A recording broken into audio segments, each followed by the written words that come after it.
Hello, my wonderful people. It's your girl, Anointed Family TV. Um, you see, so I decided to do this installation for myself. So I skipped the part where I was trying to cut the the cap.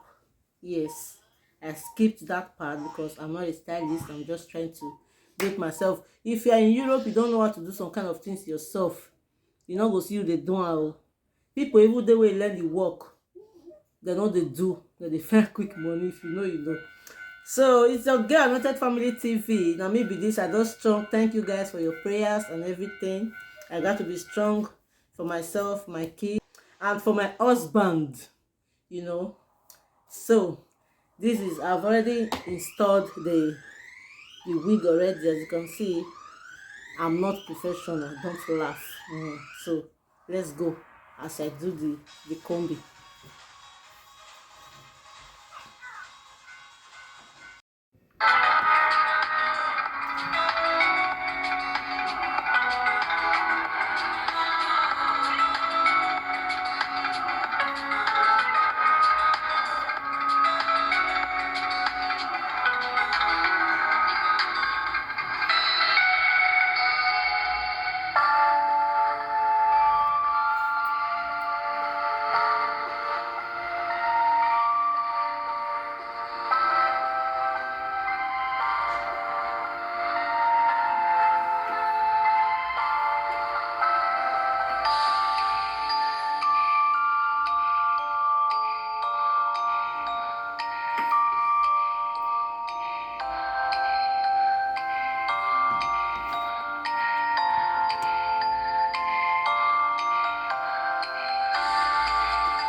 Guys, this is the finishing. Though I'm not a professional hairstylist, but I tried my best. I'll carry you guys along when I want to beat it.